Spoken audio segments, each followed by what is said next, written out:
दोस्तों, मैं हूं राजसोम और आप देख रहे हैं राजसोम स्टडी पॉइंट चैनल। आज के इस वीडियो में मैं आप लोगों को क्या बताने वाला हूं, इसको आपने ऑलरेडी थंबनेल में देख लिया होगा। तो पिछले 6 महीने में जो भी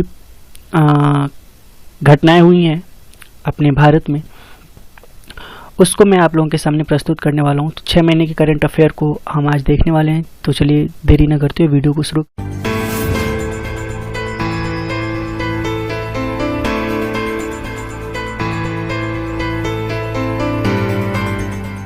कर देते हैं। आज 5 टॉपिक पे हम बात करने वाले हैं आप लोगों से। तो जैसा कि आप देख सकते हैं, जो हमारे पास पहला टॉपिक है वो है 6 देशों का कोविड-19 वैक्सीन की आपूर्ति। 6 देशों में जो कोविड-19 वैक्सीन हुई है, ठीक है, उस आपूर्ति को सबसे पहले हम इस टॉपिक को उठाते हैं।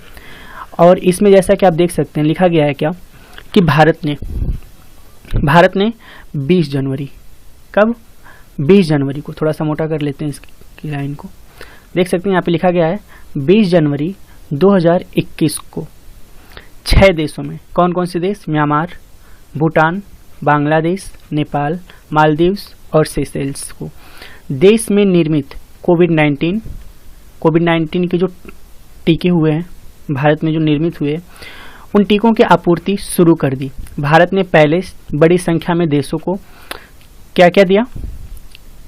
बड़ी संख्या में दिया हाइड्रोक्सी क्लोरोक्वाइन, रेमडेसिविर और पैरासिटामोल की गोलियां, साथ ही diagnostic kit, ventilators, mask,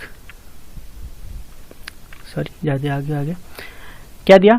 mask, दस्ताने और अन्य चिकित्सा आपूर्ति की थी। मतलब ये चीज़ें उन्होंने, भारत की सरकार ने इन 6 देशों को, कौन कौन? नेपाल, भूटान, बांग्लादेश, ठीक है, मालदीव्स, सेशेल्स और म्यांमार को, इन चीज़ों को भारत सरकार ने दी ताकि उन्हें महामारी से निपटने में मदद मिल सके। कब दी ये चीज़ें? तो ये चीज़ें इन्होंने दी 20 जनवरी 2021 को। ये चीज़ें देने के लिए क्या की? भारत सरकार ने घोषणा कर दी।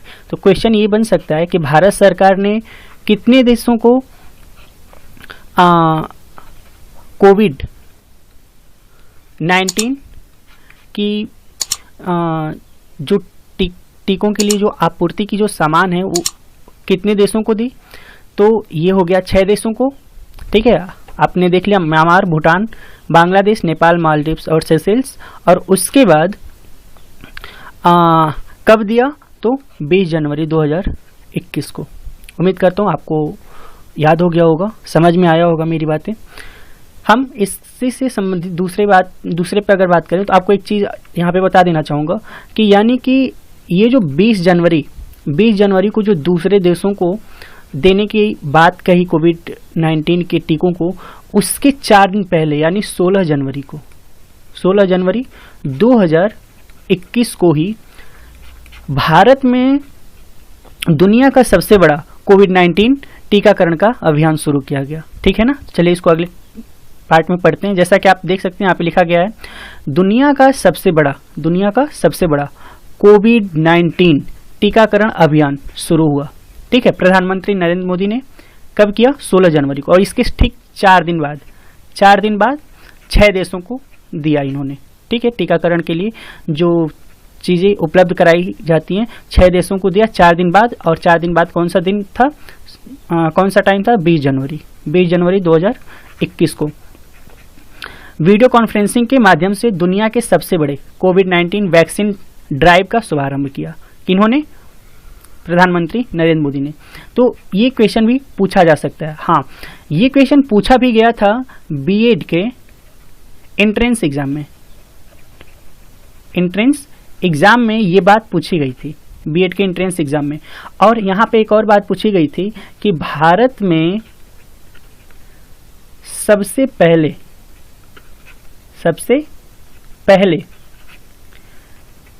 किस राज्य में कोविड संक्रमित व्यक्ति पाया गया। तो ये जो इसका जो सही जवाब होगा इसका जो आंसर होगा, चलिए हम थोड़ा सा कलर चेंज कर लेते हैं, इसका जो जवाब होगा, ब्लैक कर लें, वाइट कर लेते हैं, ठीक है ना, वाइट कर लेते हैं। इसका जो जवाब होगा वो होगा केरल, केरल में, ठीक है ना। केरल में एक महिला को पाया गया जो भारत में सबसे पहले, केरल एक राज्य है, ठीक है, उस राज्य में भारत में सबसे पहले कोविड-19 से संक्रमित महिला को पाया गया था, व्यक्ति को, ठीक है। तो ये क्वेश्चन भी बन सकता है। उम्मीद करता हूँ समझ में आ रहा होगा। थोड़ा सा इसको मिटा लिया जाए।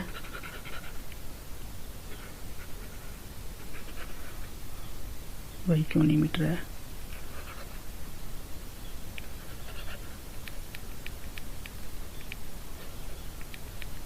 मिट रहा,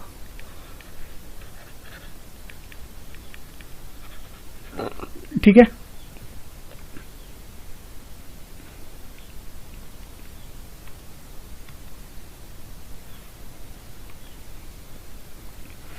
अगला है कि प्राप्तकर्ताओं में रेडी सही था भाई, 30 मिलियन डॉक्टर्स, 30 मिलियन डॉक्टर्स, कितने डॉक्टर्स हैं? 30 मिलियन।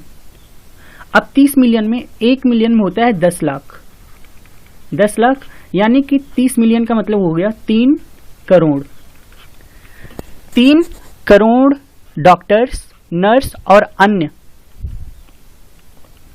फ्रंटलाइन कार्यकर्ता शामिल हैं, जिनका अनुसरण 270 मिलियन, 270 मिलियन का मतलब हो गया 27 करोड़, यानी 1 मिलियन में 10 लाख तो 270 मिलियन में 27 करोड़ लोगों द्वारा किया जाना, यानी इन लोगों को सबसे पहले वैक्सीन लगी, 27 करोड़ लोगों को, ठीक है ना, जो 50 वर्ष की आयु से अधिक हैं। कितने वर्ष की आयु से? 50 वर्ष की आयु से अधिक हैं। और उन्हें ऐसा क्यों, या उन्हें ऐसी बीमारियां हैं जो कोविड-19 के लिए असुरक्षित बनाती हैं, ठीक है, जो 50 वर्ष की आयु से अधिक हैं, या उन्हें ऐसी बीमारियां हैं जो कोविड-19 के लिए उन्हें असुरक्षित बनाती हैं। इसलिए सबसे पहली जो टीकाकरण का, दुनिया का सबसे बड़ा कोविड-19 टीकाकरण अभियान का जो शुरुआत किया गया 16 जनवरी 2021 को प्रधानमंत्री नरेंद्र मोदी जी के द्वारा वीडियो कॉन्फ्रेंसिंग की मदद से, उसमें 270 मिलियन यानी कि करीब 27 करोड़ लोगों को सबसे पहले ये टीका लगाने की अनुमति दी गई, ठीक है। उम्मीद करता हूँ बात समझ में आई होगी। चलिए, 6 वर्षों में कुछ और भी चीजें हुई तो ये क्वेश्चंस भी आ सकते हैं, जैसे कि आप यहाँ पे देख सकते हैं, digital voter ID card launch किया गया। Digital voter ID card launch किया गया किसके द्वारा? कानून मंत्री रविशंकर प्रसाद जी के द्वारा। कब? 25 जनवरी 2021 को। 25 जनवरी 2021 को राष्ट्रीय मतदाता दिवस को चिन्हित करने के लिए इपिक मतलब होता है, एपिक का फुल फॉर्म यहाँ पे इलेक्टेटर के नाम से होगा, इलेक्टर है, इलेक्टर फोटो आइडेंटिटी कार्ड्स, ठीक है। इपिक का फुल फॉर्म है इलेक्टर फोटो आइडेंटिटी कार्ड्स, इपिक वितरित किए गए, ठीक है। कितने लोगों को? 5 नए मतदाताओं को। इपिक कार्यक्रम लॉन्च किया गया किस दिन? 25 जनवरी को, और उस दिन 25 जनवरी को क्या मनाया जाता है? मतदाता दिवस। तो इसी दिन रविशंकर प्रसाद जी ने, कानून मंत्री जो हैं, उन्होंने 5 लोगों को देकर के इपिक कार्ड और इसे लॉन्च किया, ठीक है।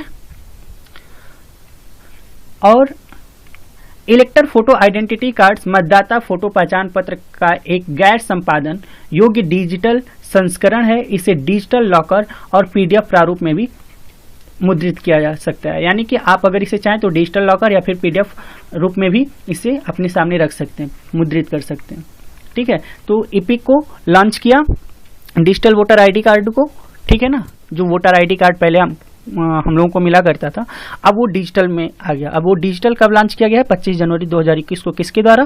कानून मंत्री रविशंकर प्रसाद जी के द्वारा, ठीक है ना। इपिक का फुल फॉर्म आपको यहाँ पे पता हो गया, इलेक्टर फोटो आइडेंटिटी कार्ड्स, ठीक है। हमारे पास 2 और टॉपिक हैं। एक टॉपिक है आपदा से निपटने में भारत की पहली महिला टीम, ठीक है। भारत की पहली महिला टीम यानी राष्ट्रीय आपदा मोचन बल, यानी नेशनल ये क्या हो सकता है? डिजास्टर और मोचन, देख सकते हैं, मुझे पता नहीं है। फोर्स मतलब बल, तो इसका मतलब इंग्लिश में मैं नहीं बता सकता, लेकिन हिंदी में आप लिखा गया है राष्ट्रीय आपदा मोचन बल, नेशनल डिजास्टर मोचन का कुछ आर से कुछ मतलब होगा और एफ से फोर्स हो जाएगा। में 5 जनवरी 2021 को 100 से अधिक महिला आपदा सेनानियों और बचाव दल के पहले बैच को शामिल किया गया। कब? 5 जनवरी 2021 को। अब आप यहाँ पे एक और चीज देख सकते हैं, 25 जनवरी digital voter ID card launch हुआ, और 5 जनवरी यानी उससे ठीक 20 दिन पहले क्या हुआ था?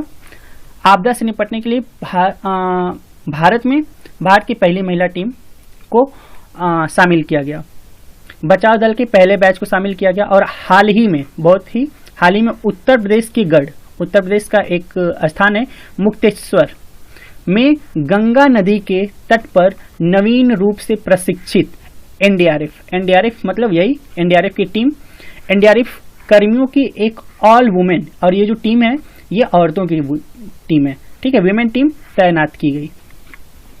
तो एक ये भी यहाँ से भी क्वेश्चन बन सकता है कि आपदा से निपटने के लिए भारत की पहली महिला टीम, ठीक है, को कब शामिल किया गया? तो 5 जनवरी 2021 को, ठीक है। एनडीआरएफ उसका नाम है, एनडीआरएफ की टीम। एनडीआरएफ का फुल फॉर्म अगर पूछे तो राष्ट्रीय आपदा मोचन बल हो जाएगा। हमारे पास अगला है, अंतिम टॉपिक है, भारत बना एपी का सह-अध्यक्ष। थोड़ा इसके बारे में बात करते हैं। एपी का सह-अध्यक्ष भारत को दक्षिण कोरिया की जगह लेने की 3 वर्ष की अवधि, 3 वर्ष अवधि कब समाप्त हो रही है? नवंबर 2023 में, यानी नवंबर 2023 तक।